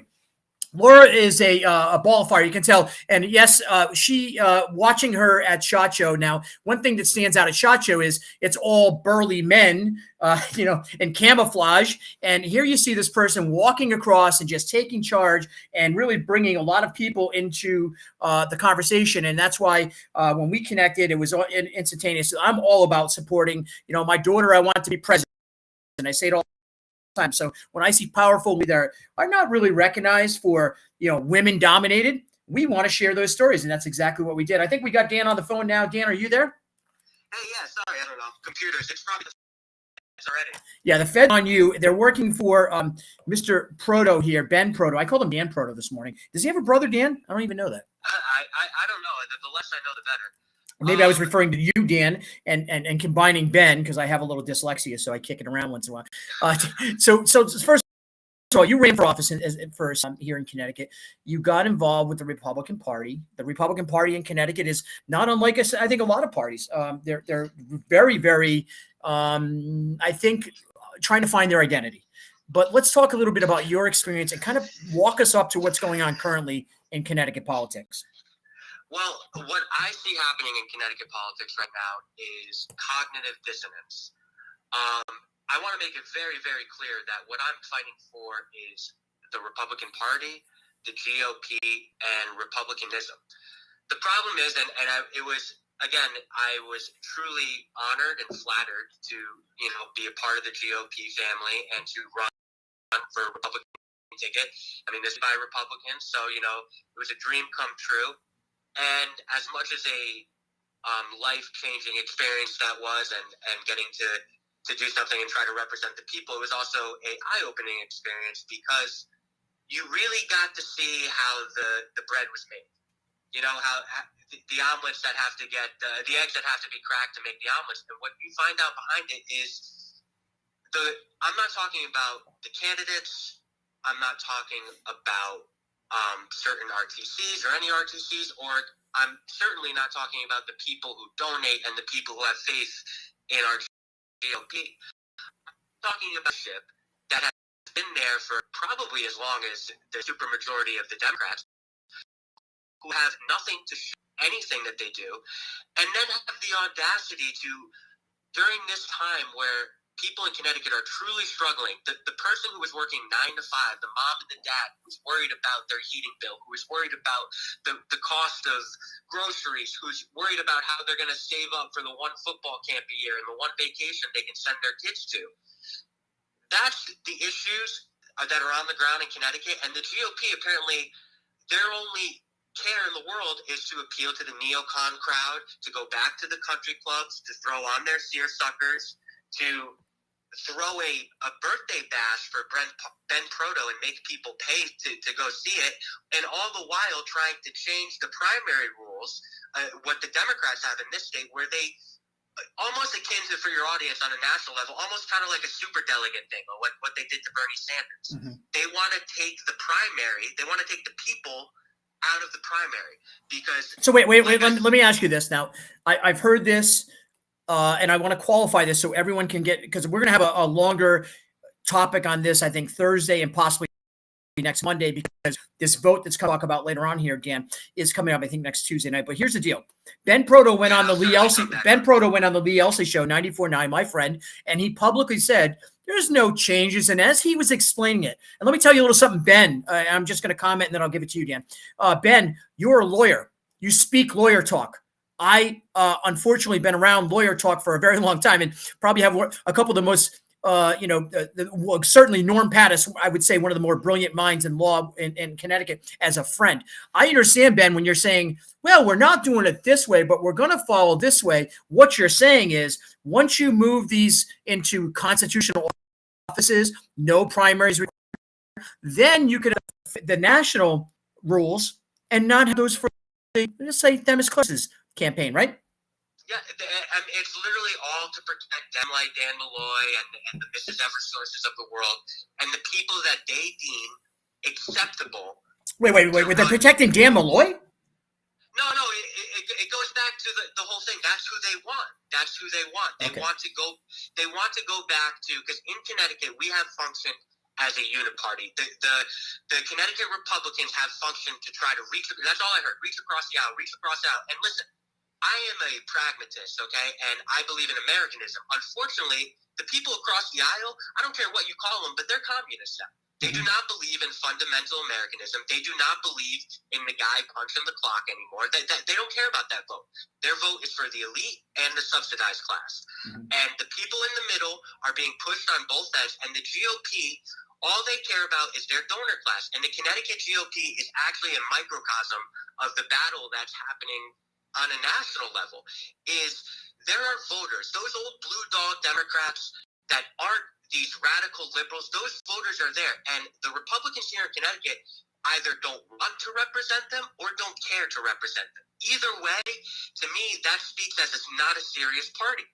And right now, I think we are in a position going into 24 where we have a spiritual awakening when it comes to revitalizing the American spirit and the American dream, and whatever way that goes, whatever way that looks for an individual. Mm-hmm. But we also have an opportunity where, listen, it is a generational shift. The people who are in power, the Ben Protos of the world, they are trying to hold on to power, and they are trying to pick the last of the meat from the bones after they've bankrupted our generation.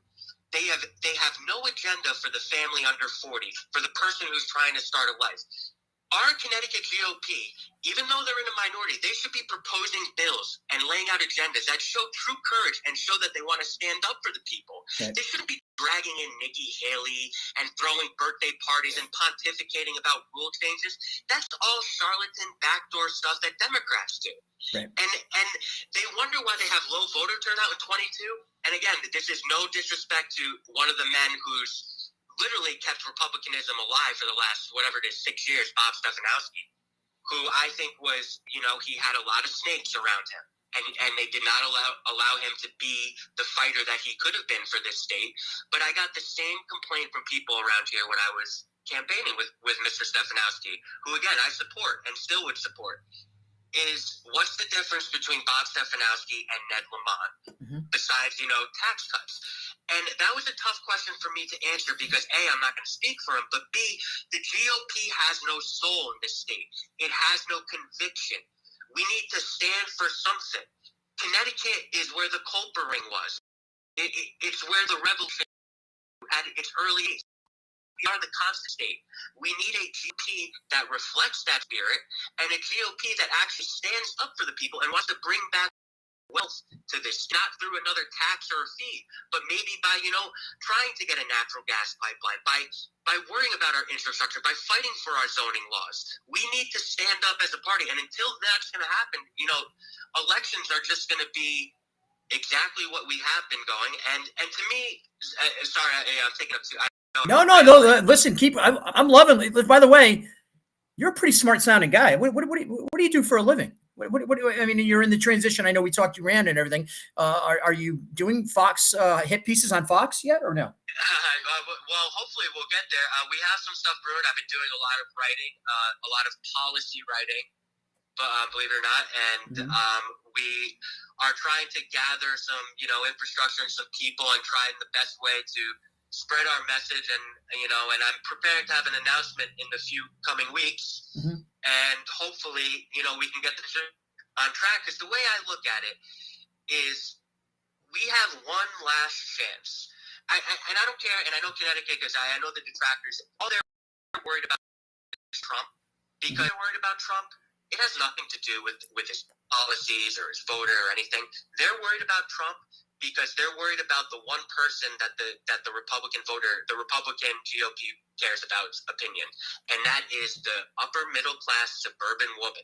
Her opinion, and unfortunately, we know her opinion of Trump, but that's not my job to change their opinion. And to be honest, that base. Our voter base are the people who are losing their liberties, are the people who have been left behind in the cities, are the kids who go to kindergarten and are having drag queens read to them instead of learning their ABCs. Those are the people that they want to represent, and the Republican Party has either tiptoed around it or been scared to say it like it is. Dan, I got to tell you, we're going to get into the Ben Proto because I want to cover this, but you just touched on something. I have to take the mic here for a moment. And the very fact, thank you very much. I appreciate you like a producer now. Thank you, man. And so, we have people commenting on saying the National Republican Organization has made it clear that the middle class and the lower class don't belong. And this is something that I agree with you, Rustin, because I talk to people across this country every day. I talk to, most of my business partners don't look like me. They don't come from my background. In fact, they are much more diverse than me. And you know what? I love every moment of every day that I get to spend and join in these meetings and work and get together with fellowship with my business partners across this country and what we're doing. But it's more important about how I connect the people of communities. The communities that are so damaged right now are the same communities that somebody like Chris Murphy or Ned Lamont have promised that they're going to fix the problems. Exactly. The list goes on and on and on. And the lies continue. And you know what? They just try to divide us when we know, you and I, Dan, we can walk into any community in Bridgeport, New Haven, Hartford. I could go in I was in Baltimore 3 weeks ago, and I guarantee you, me and the napkins were the only white thing around. And I loved every moment of it because I'm not afraid. The Republicans are scared, Ben. And the rest of them, I'm sorry, I'm going to say this. I love Bob, but Bob needed to get into those cities. You need to get where the people need to hear the real message, Dan. You agree? I absolutely agree. And I said it, Stefanowski, and again, this was a proto. This is, if you want a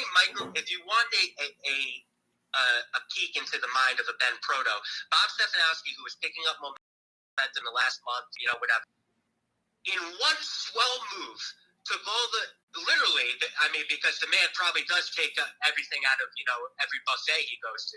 But bringing Chris Christie in to talk to workers in Connecticut completely, you know how many people that deflated? Oh, yeah. Because Chris Christie has nothing to do with Connecticut politics. He's just another bloviator. And B, Bob Stephan, all he had to do was spend $10 on bus ticket in Bridgeport all day, and that would have went way further. And the point I'm trying to make is the national GOP on a lot of levels, and Connecticut is the perfect representation of the national Rhino GOP, is they don't get it. They do not get that we are social libertarians and we all get along up until the communist comes in. Then we're to the right of Nixon because we are 9 to 5 Americans. It's 9 to 5 Americanism, where it doesn't matter your race, creed, or color. You punch a clock, you say hi to your neighbor. You all try to do your best. You get your kids. You catch the Little League game, and then you go home and you hope the government isn't there holding you with another vaccine needle or another tax or a fee. And whatever you want to say about the Democrats. And like you said, they don't care about the lower and the middle or the working class because they are not expedient to them anymore. They care about their donor class, and they care about it's the reason the border's open. They're just ushering in undocumented Democrats and cheap labor. That's all it is. And the more they do that, the more they can divide us by race and gender and all this other nonsense that no one actually cares about. The easier it is to categorize us and get away from the basic fundamental value system that made us state in the union and made us the best country. And Ben Proto, this antic of changing bylaws is a complete slap in the face to the Connecticut electorate, and it's honestly the reason why everyone hated him in Toy Story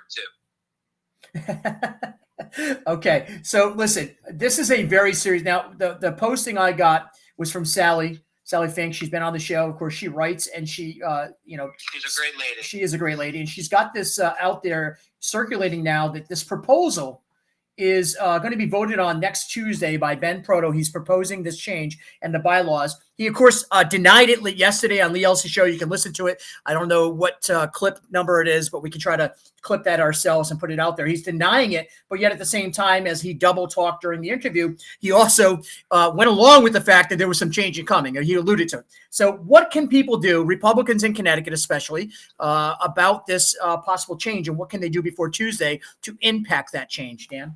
Well, the first thing I would do is I would call every, your local legislature. I believe there's a petition going around,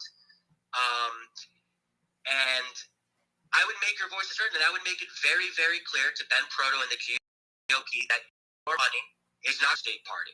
The money is going to go to the RTCs, and the money is going to the candidates that you believe in. And again, very clear. I know because you can get misconstrued sometimes too. We're not talking about a third party or anything like that. We're not talking about it like that. We are Republicans.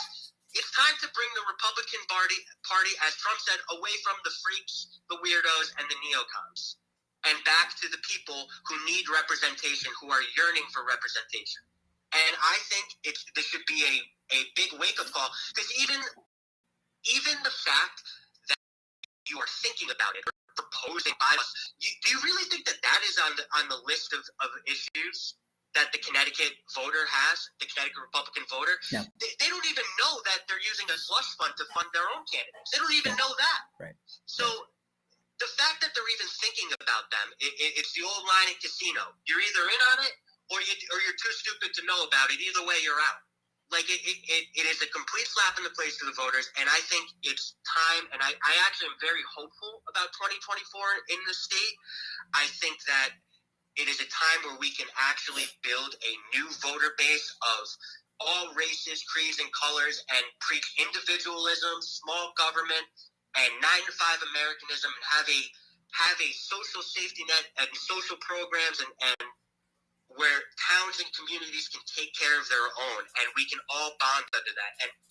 And the Republican Party and the Democrat Party, none of them want to go for that mission, but the people, we are that mission, and we will persevere. I appreciate that. And I think one of the things Dan was pointing out was clearly I've been a Republican my whole life. I did leave the Republican Party in a stand against the mismanagement, Ben Proto being one of the things I left that party for. I am never going to denounce my conservative views in this country. I love my country. I know that my Democratic brother and sisters who I love as well. And, recently finding Christ, Dan, I've been able to accept the fact that I don't need to hate somebody to disagree with them. I can just disagree with them and fight them viciously. And I'm going to pick them up and hopefully give them a chance to fix whatever we maybe have broken together. But Dan, it takes a team, right? Jesus doesn't save it doesn't come for the believers. He comes for the sinners. That's Save right. the sinners. And that's where I'm going to be going, because I am a sinner all day long. Dan, thanks for coming on today. Will you come on Thursday if we lead a roundtable?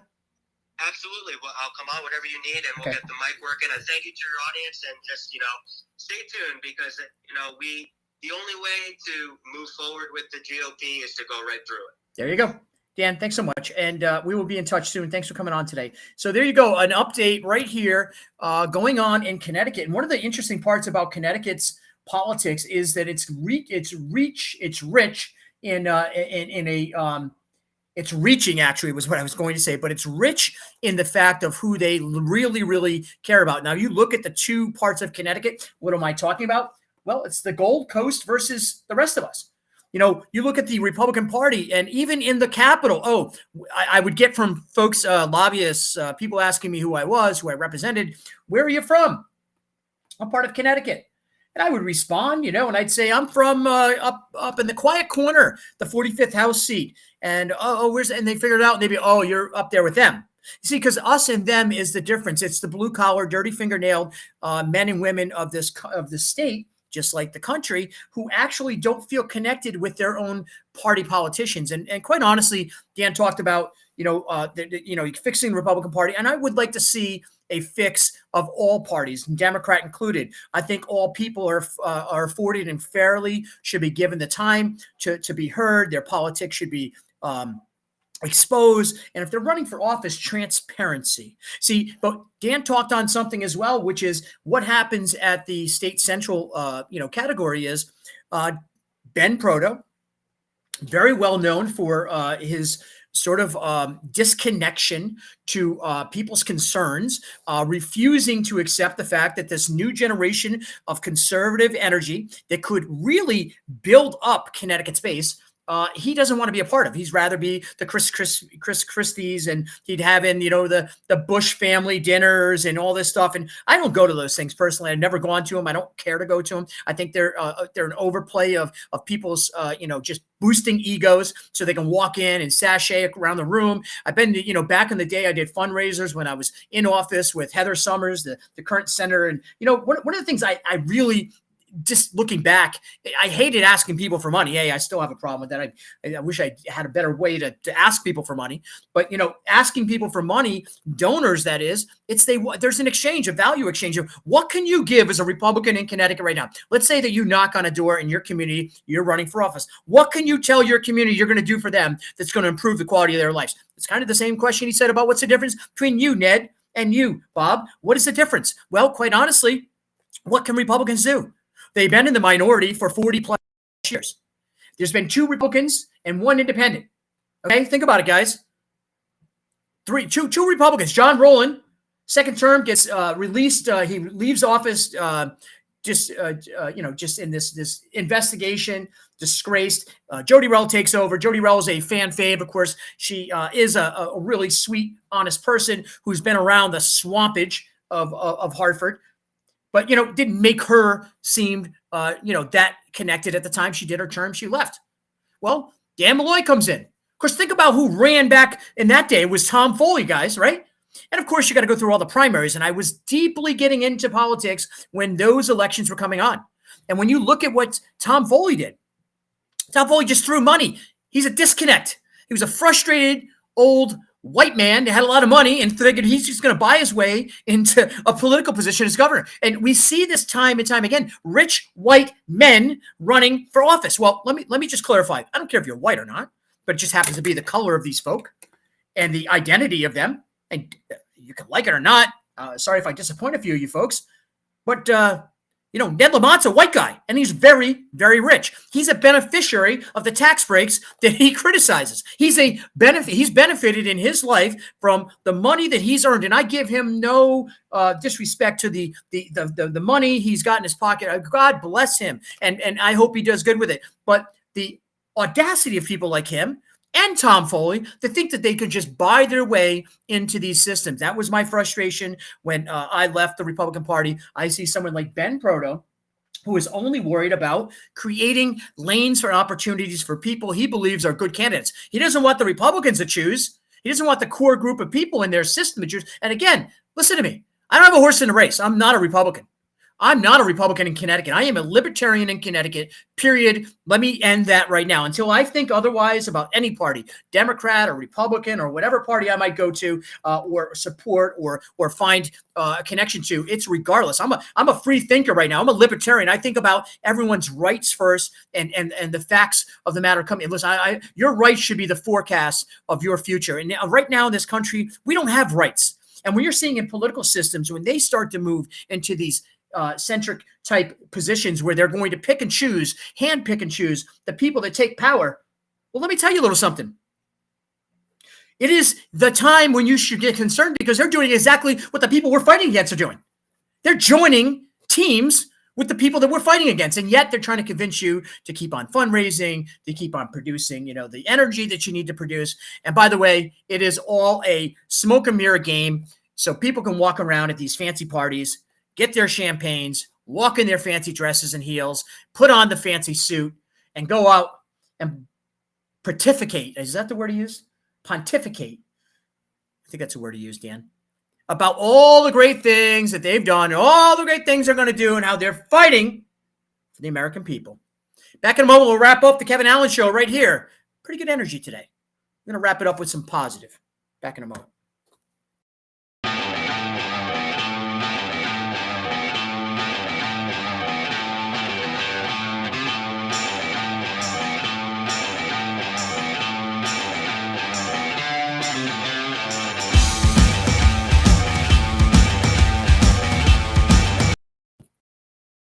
And welcome back right here. We got producer. We're going to wrap up today's show. Mark, what'd you think of today's show? We had a lot of different topics we covered. It's kind of the energy we've been waiting to get out here, right? Yeah. I've been real busy after Victor's announcement. I got to get on a call with his people, and we're going to go forward with that, see what we can do and all our Patriots to support Victor.